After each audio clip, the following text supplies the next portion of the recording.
मेरठ की कातिल मुस्कान ने हैवानियत की सारी हदों को पार कर दिया। पहले हत्या की, फिर शरीर को कई टुकड़ों में काटा, बेड के बॉक्स में रखा पति का धड़, बेड पर रखे कटे सिर और हाथ और उसी बेड पर प्रेमी साहिल शुक्ला के साथ संबंध बनाया। मुस्कान और उसका तांत्रिक आशिक साहिल दोनों फिलहाल जेल में हैं और अपने पाप की सजा भुगत रहे हैं। लेकिन मुस्कान के ऊपर जो कलंक अब लग गया है वो उसे बेचैन कर रहा है। सूत्रों के मुताबिक मुस्कान जेल में रात भर बेचैन रही और नशा न मिलने से साहिल भी परेशान रहा। मुस्कान को महिला बैरक नंबर 12 में रखा गया, जबकि साहिल को पुरुष बैरक नंबर 18 में रखा गया है।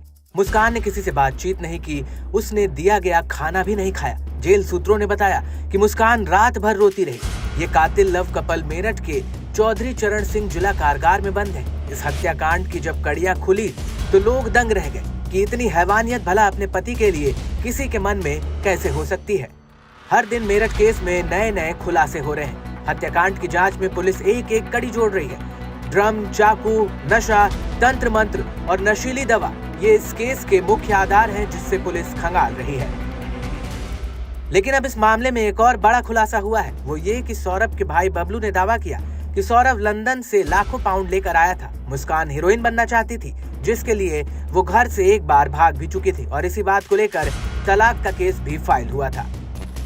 पुलिस अब हत्या की कड़ी से कड़ी जोड़कर हर उस जगह पर पूछताछ और हर एंगल को तलाश रही है जहां से केस का पूरा सीन साफ हो जाए। इस सीन में सौरभ की लाश को एक बड़े ड्रम में डालकर उसे सीमेंट में दबाकर बड़े ही चालाकी से डिस्पोज करने की कोशिश की गई थी।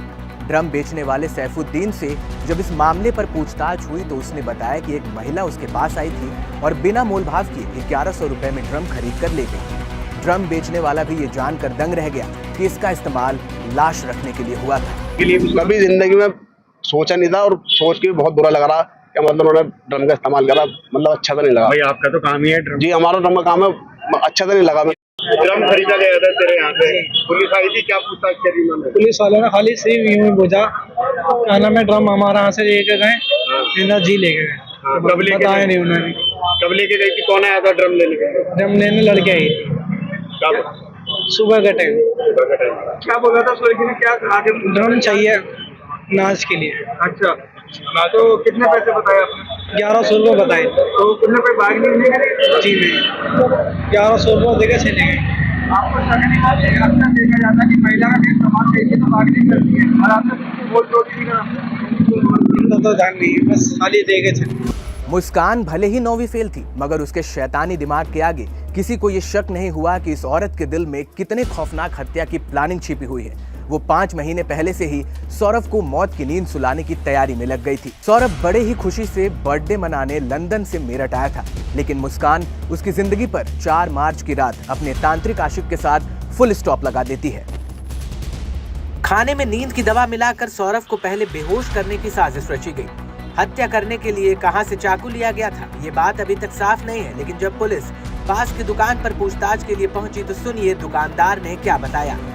तो पता है कि चाकू उसने लिया। पुलिस ने क्या बताया? लड़का आई थी या लड़की आई थी? वो दोनों के लिए पूछ रहे थे, ऐसा हमारे पास याद नहीं कह सकते हम कि हाँ भाई कौन लेकर गया कौन नहीं लेकर गया, कंफर्म कुछ नहीं।